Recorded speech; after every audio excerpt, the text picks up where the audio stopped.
राधे राधे महाराज जी। महाराज जी, क्या पुण्य कर्म से पाप कर्म नष्ट किए जा सकते हैं, घटता है? नहीं, दोनों अलग हैं, लेकिन भागवतिक कर्म से पाप कर्म नष्ट किए जा सकते हैं। कुआं, पौशाला, बावड़ी, इस तरह के औषधालय, विद्यालय ये खुलवा देना, ये सब सुकृत के अंतर्गत आते हैं। लेकिन जैसे हम गंगा स्नान कर रहे हैं, भगवत धाम आ रहे हैं, पुरियों के दर्शन कर रहे हैं, ये भागवतिक है। इसको सुकृत में नहीं लिखा जाएगा, इसे भागवतिक है। अब इसका संकल्प कीजिए आप कि आज तक जो हमसे पाप हुए हैं वो नष्ट हो, तो जितना आपका भागवतिक आराधन होता जा रहा है उतना वो नष्ट होते जाएंगे। नहीं तो दो कर्म अलग अलग हैं, शुभ और अशुभ। और भगवान के वचन है कि अवश्य में वो भोक्तव्यम कृतम कर्म शुभा अशुभम। शुभ कर्म पुण्य, अशुभ कर्म पाप, दोनों को भोगने पड़ेंगे। लेकिन यदि हम भजन करें, भगवत धाम का दर्शन, जैसे श्री बिहारी जी के दर्शन, ये पुण्य नहीं है, ये कृपा है। जैसे संत दर्शन है, पुण्य नहीं है, ये कृपा है। अब मोह भा भरोसा हनुमंता, बिन हरि कृपा मिले नहीं। भगवत धाम आए श्री राधिका, कृपा बिन सबके मन लगम। तो जो प्रभु से जुड़ा हुआ हम भागवतिक कार्य करते हैं और फिर उससे संकल्प करते हैं कि हमारे जो पाप नष्ट हो जाए, तो फिर पाप नष्ट हो जाए। और अगर संकल्प नहीं करते हैं तो वो पाप हमको भोगने को मिलेंगे और इससे हमें भगवत प्राप्ति हो जाएगी। इसीलिए बड़े बड़े संतों को देह पीड़ा से युक्त देखा जाता है, पर वो भागवतिक अनुराग प्राप्ति के लिए अपने भजन का प्रयोग रोग नाश के लिए नहीं किया। क्योंकि जब भजन सही ढंग से होता है तो समझ में आ जाता है, ब्रह्मास्त्र का प्रयोग मच्छर मारने के लिए नहीं किया जाता। ये तो मरेगा ही, आज नहीं तो कल मरेगा, शरीर मरण धर्मा है और हम मृत्यु लोक में है, यहाँ अमृत तो थोड़ी किसी का हो जाएगा। तो इसको तो जाना ही है, और जब तक जाना है तब तक हम इतना भजन कर लेते हैं कि आना जाना मिट जाए। ये शुद्ध विवेक जागृत हो जाता है भजन करने से। यदि हम चाहें तो अपने प्रारब्ध को मिटा सकते हैं, क्योंकि हमारे पास भागवतिक वस्तु है। पर चाह हो गई, प्रारब्ध मिटा दिया, तो भगवत प्राप्ति नहीं होगी। भगवत प्राप्ति होती चाह को ही मिटा दे। जाही ना चाही कबहु कछु, तुम सन सहज स्नेह, बसहु निरंतर तासुर, सो राउर निज गे है। कामना रहितम, कामनाओं का त्याग, कामना रहित होना, ये भागवतिक मार्ग है। और कामनाओं की पूर्ति करते हुए सुखपूर्वक जीवन व्यतीत करना, ये पुण्यशाली मार्ग है। लेकिन हर कष्ट को सहते हुए कभी चाह न प्रकट होने पाए, ये भागवतिक मार्ग है।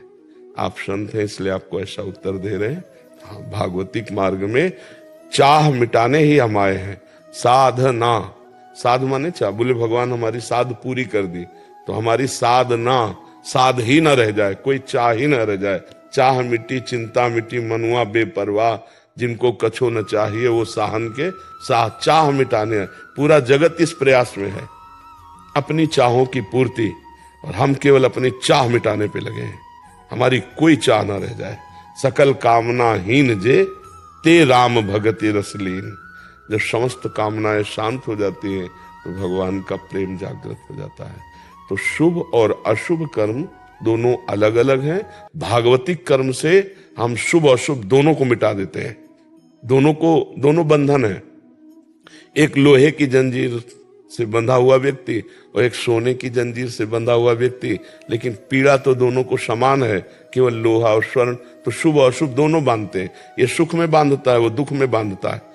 पाप दुख में बांधता है और पुण्य सुख में बांधता है। बंधा तो दोनों में। मुक्त भगवान का आश्रय, भगवान का नाम और भागवतिक कर्मों के द्वारा होता है, जो कर्म प्रभु को समर्पित कर देते हैं। विष्णु प्रपन्नाचार्य जी, नेपाल से। महाराज जी राधे राधे। महाराज जी, मुझे 3 चीजों से अलग होना है, शिष्येषणा, वित्तेषणा और लोकेषणा। महाराज जी इसके लिए। यही तो साधु के मार्ग में बाधा है, कंचन कामिनी कीर्ति। तो आज के सत्संग में हम कह रहे थे कि ये कोई छोटी मोटी चीज नहीं है। अक्रूर जैसे महात्मा जब समंतक मणि हाथ लगी तो दूर हो गए द्वारिकाधीश से और काशी जाकर यज्ञ करने लगे, छुपा लिया समंतक। नीलमणि भगवान से बढ़कर समंतक मणि लगी। समझ में आ रहा है? महाप्रभु चैतन्य देव जी के चरित्र में पढ़ा कि एक कृष्णदास के नाम के महात्मा महाप्रभु के साथ थे। और वो वाम मार्गियों को देखकर जो गलत आचरण में थे उनका संग कर लिया। कामिनी का आकर्षण, कामनी का आकर्षण कोई छोटा मोटा आकर्षण नहीं है, बहुत बड़ी सामर्थ्य है। नारी नयन सर जाहि न लागा। पर चक्की चलती है ना, हर दाना पिसता है, पर जो कील के नजदीक पहुंच गया वो नहीं पिसता। चलती चक्की देख के दिया कबीरा रोए, दो पाटन के बीच में साबित बचा न कोई। तो चलती चक्की देख के दिया कमाल ठठाए, राह सहारे कील के तो बाल न बाका जाए। सीम की चाप सके को तासु, बड़ रखवार रमापति जासु। तुमसे सच्ची कहते हैं, जवानी व्यतीत हुई है, अब 13 में निकले थे, 14, 15, 16, 17, 18, 19, 20, अब मान लो 55 की आयु लगभग। तो इतना जो बीच की यात्रा, जीवन में कभी किसी माई को ऐसे नहीं देखा। अब सेवा दी है तो सत्संग, प्रश्न उत्तर, वो चर्चा अलग है। और रुपया, गंगा किनारे रुपया मिलेगा, भोजन तो मिलता नहीं, किनारे ही रहना, किसी गांव में नहीं जाना, भिक्षा नहीं मांगना, आकाश वृत्ति से जो हमें गंगा किनारे मिलेगा वो गुरु प्रसाद से। ऐसा अब जो जीवन है, अब वो भगवान के आश्रित जीवन पूर्ण रूप से है। अब महलों में रखो चाहे झोपड़ी में बांध दो, अपना अस्तित्व ही नहीं रह गया है। अब वो जैसे चाहे वैसे। तो जब तक साधक का अहंकार पूर्ण रूप से भगवान के चरणों में समर्पित ना हो जाए, कब हम समझेंगे कि हमारा अहंकार भगवान के चरणों में समर्पित हो गया? जब हमें दूसरों में सद्गुण दिखाई दे, अपने में नीचता, तब अहंकार गलित हो रहा है। देखो, परम ज्ञानी हनुमान जी महाराज हैं, ज्ञानी नाम अग्रगण्यम बुद्धिमताम वरिष्ठम अतुलित बलधामम हेम शैलाभदेयम। ऐसे महापुरुष जब विभीषण जी से मिलते हैं तो क्या कह रहे हैं? असमय अधम सखा, ये अहम समर्पित है। असमय अधम सखासु। सबरी जी से राम जी मिलते हैं तो कह रहे अधम ते अधम, अधम अति ना, प्रभु मैं बहुत अधम। और भगवान का साक्षात दर्शन कर रहे हैं। दंडकारण्य के किसी ऋषि के पास भगवान नहीं गए, माता सबरी के पास गए। इतना अपार प्रेम है। और वो अपने को अधम ते अधम, अधम अति नारी, तिनमा मैं मतिमंद अघारी। और भगवान कह रहे नव भक्ति आप में विराजमान है, तुम समान कौन हो सकता है? जो नवधा भक्ति का उपदेश है वो हम लोगों के लिए है, सबरी मैया के लिए नहीं। क्योंकि सबरी मैया तो उसी समय भगवान के सामने ही योगाग्नि में शरीर भस्म करके परम पद प्राप्त करती हैं। तो जब हमें दूसरों में सद्गुण दिखाई दे और अपने में दोष दिखाई दे तो अहंकार, और जब हमें दूसरों में दोष दिखाई दे, अपने में सद्गुण, तो अहंकार बढ़ा हुआ है। ये अहम ही भोगता है, अहम ही करता है। अहंकार विमूढ़ आत्मा करता हमिति मन्यते, तब तक अटैक होगा। ये तीनों अटैक कर सकते हैं, कंचन, कामिनी और यश, कीर्ति, प्रतिष्ठा, जो पुत्रेष्णा, वित्तेष्णा और लोकेष्णा शास्त्रीय शब्दों में कहे जाते हैं। अहम पर इसका अटैक होता है। देहाभिमानी जीव जब अपने को पुरुष या स्त्री रूप में देखता है तो काम भाव उसके अंदर आएगा। देहाभिमानी जीव जब अपने शरीर सुख की आकांक्षा करता है तो उसे अर्थ की चाहना होगी। देहाभिमानी जीव जब अपने को गुणवान समझता है तो यश, कीर्ति की कामना होगी। और अगर ये तीनों हैं, तीनों में से एक भी है, तो भगवत प्राप्ति नहीं होती। पुत्रेष्णा, वित्तेष्णा, लोकेष्णा, तीनों को मिटा दे। मन वचन कर्म से भगवान की शरण में हो गए और केवल केवल हमें भगवान चाहिए। ब्रह्मर्षि वाल्मीकि जी महाराज भगवान श्री राम से कहते हैं, जननी सम जानहु पर नारी, धन पराए बिसते बिस भारी। जिन्हि राम तुम प्राण पियारे, तिनके मन शुभ सदन तुम्हारे। तुम्हि छाड़ी गति दूसरी नाही, बसहु राम तिनके मन माही। काम क्रोध मद मान न मोहा, लोभ न क्षोभ राग नहीं द्रोहा। जिनके कपट दंभ नहीं माया, तिनके हृदय बसहु रघुराया। सरल भाव से भगवान की शरण में होकर नाम जप करो। जबान का स्वाद छोड़ दो तो जनेंद्री की मांग खत्म हो जाएगी। जब जबान का स्वाद छोड़ दिया तो कंचन की मांग खत्म हो जाएगी, क्योंकि रुपया प्रिय नहीं है। रुपया से भोग सामग्री मिलती है, ये प्रियता रुपया की है, और अपना तन मन प्राण प्रभु को समर्पित है। अब यश कीर्ति प्रभु की है। अगर कोई हमें प्रणाम करता है तो मेरे भगवान को प्रणाम करता है, क्योंकि हम भगवान के बिके हुए दास हैं, इस भाव से प्रणाम करता है। कोई इस मलमूत्र के भांड शरीर को प्रणाम नहीं करता, सबके शरीर यही है, पर एक बात को प्रणाम करता है कि मैं जिस कसौटी पे चलना चाहता उस कसौटी से विमुख हो गया और तुम पास हो गए।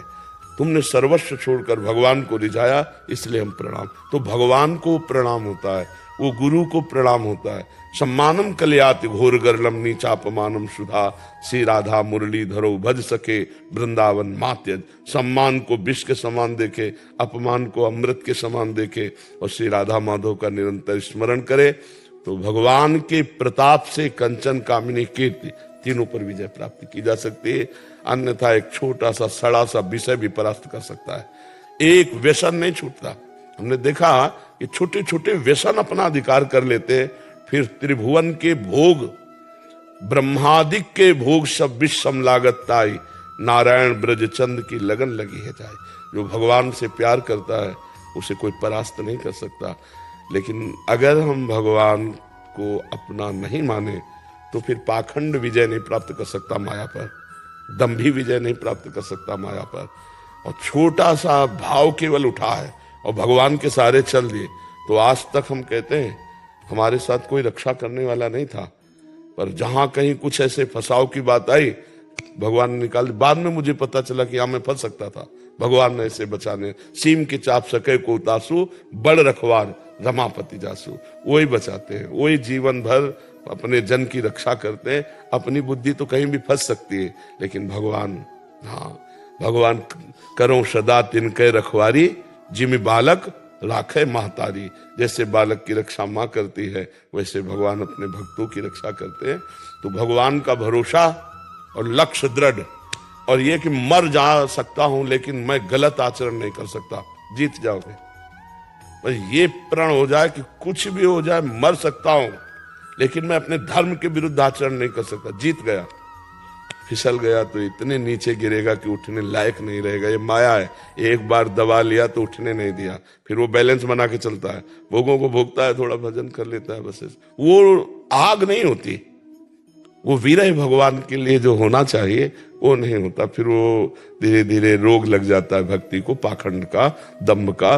वो फिर बस ऐसे ही अर्थ प्राप्ति करना, खाना पीना, मौज मस्ती खूब ऐसे नहीं, खान पान ते भावे है, नहीं कोमल वसन सुहावे, सब विषय लगे ते खारा है, हरि आशिक का मग्नारा है।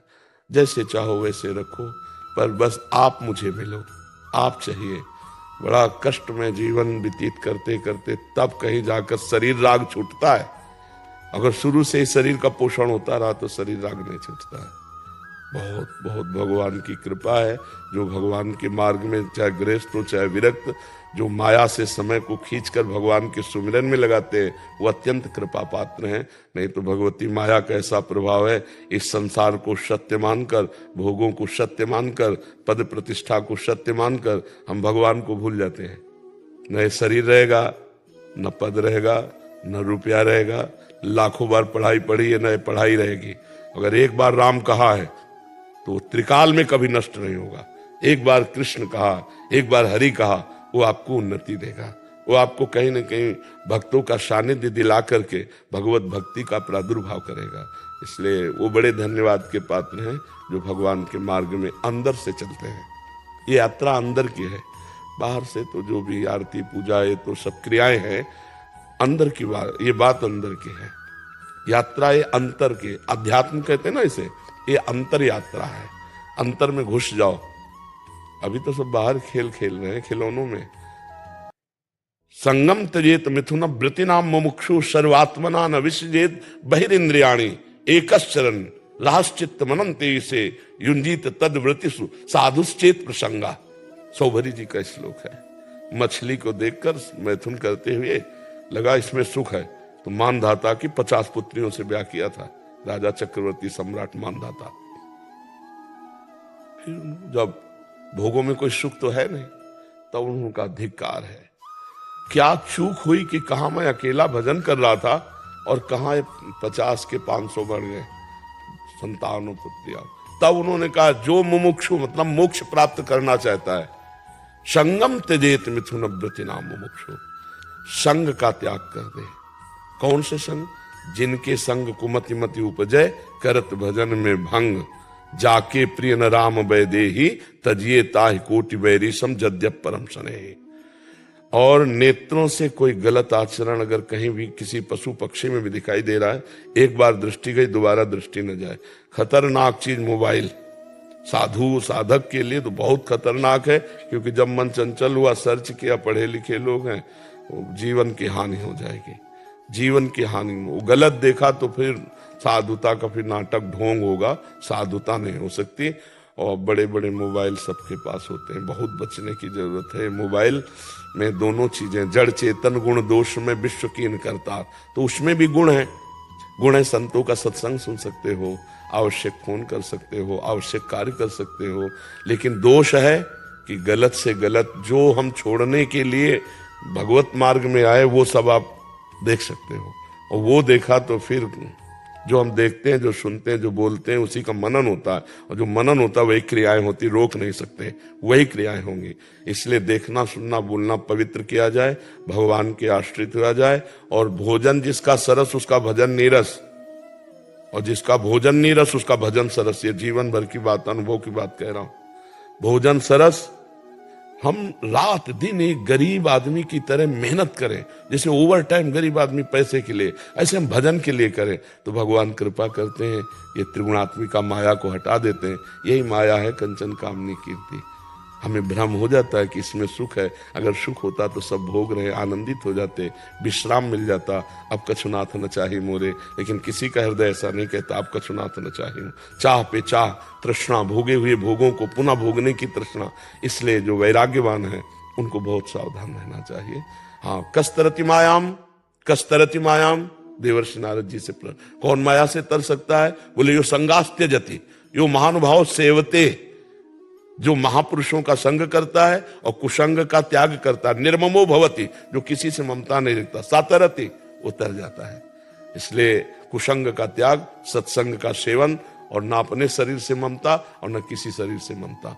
ममता तो केवल प्रभु से करनी है ना, उनके नाम में, उनके रूप में, उनकी लीला के, उनके धाम में। तो ऐसे चलो तो कंचन काम और जितने भी विकार है सब शांत हो जाएंगे भगवान की कृपा से, अहंकार के बल से नहीं, भगवान की कृपा से। धनम मदीयम तव पाद पंकजम, कदा नु साक्षात् करवाणी चक्षुषा, कदा पुनः शंकर थांग कल्पक, ध्वजारविंदाम कुशवज्र लांछनम। इसी को चरितार्थ करने के लिए दास बहुत प्रयत्न। हाँ बिल्कुल, भगवान के चरणों का स्मरण करते रहिए और नाम न छूटे, सब आ जाएगा।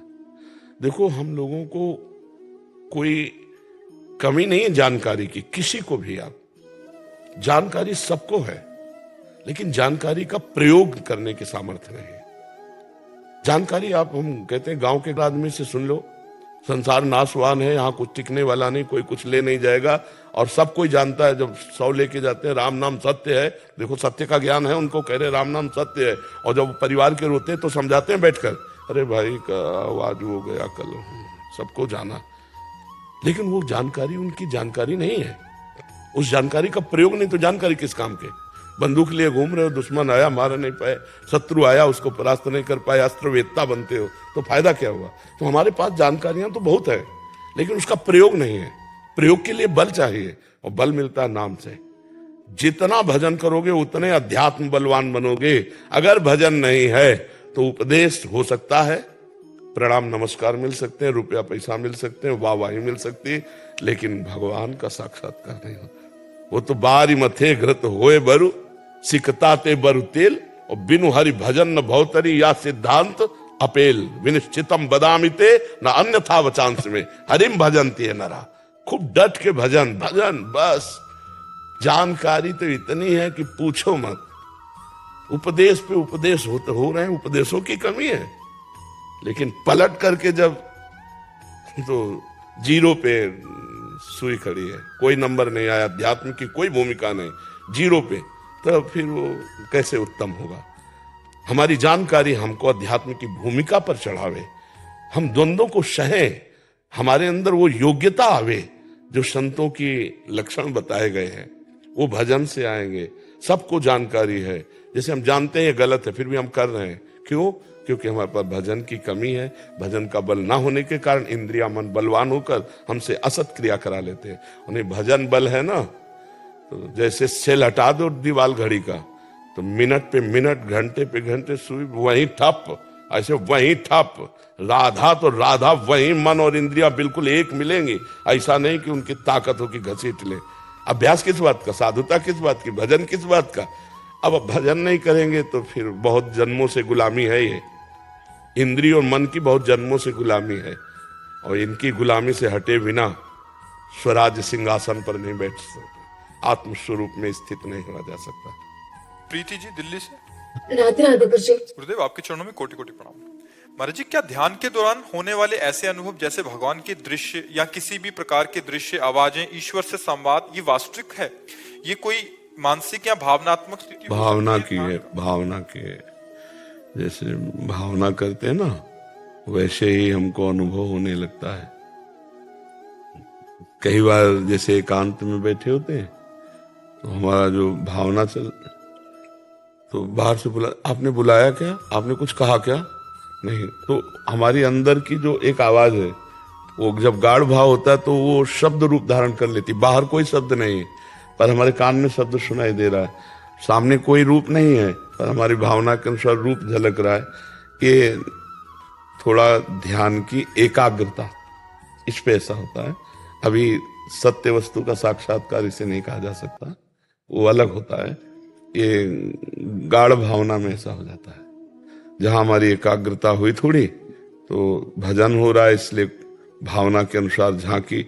अगर हमारी गाढ़ तो ऐसा लगेगा शब्द भी सुनाई दे रहा है, वो नेत्र भी हमारी तरफ खोलकर वो देख रहे हैं, पर वो साक्षात्कार नहीं होता अभी, और आगे बढ़ना। ये भगवान इसलिए लुका छिपी का खेल खेलते हैं कि हमारा चित्त कहीं जाए ना, प्रभु में समर्पित हो जाए और पूर्ण तन्मयता से हम भगवान को प्राप्त हो जाए।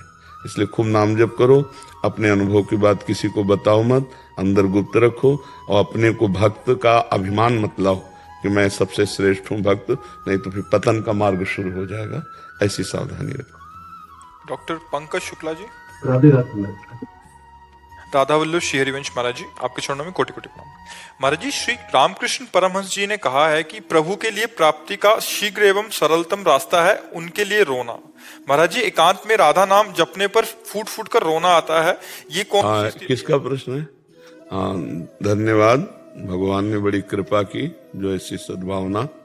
तभी हम कहते हैं कि जो रोना है वो कैसे आएगा भाई, अपने के लिए रोना आ सकता है ना। जिसको हम प्यार करते हैं हमें दिखाई नहीं दे रहा, तभी तो रोना आएगा ना। और ये अपनापन कैसे होगा? जब सर्वत्र से हमारा मन पवित्र होगा। जो हमारा मन मलिन हो चुका है ममता, आसक्ति, अहमता आदि से, नाना प्रकार के दोषों से, तो वो पवित्र होगा नाम से, और नाम से ही रूप प्रकाशित होता है। देखिए रूप नाम आधीना, तो जैसे जैसे नाम पवित्रता फैलाएगा हृदय में, राधा बस वैसे कहते ही एकदम जैसे कोई दिल को मसला करे, शायद इसको ही इश्क कहते हो। भाई जी हनुमान प्रसाद पोद्दार जी ने लिखा है। तो भगवान के नाम से जो हमारा हृदय पवित्र होता है, तो एकांत में छिन छिन रुदन करंत और छिन गावत आनंद भरी, छिन छिन हार हसंत, ये जो कृपा हरि। कभी वो इतने मस्ती की राधा राधा राधा वो गान कर रहा है, कभी इतना विरह कि वो रो रहा है, कभी प्रभु को सामने देख करके नाच भी रहा है, कभी प्रभु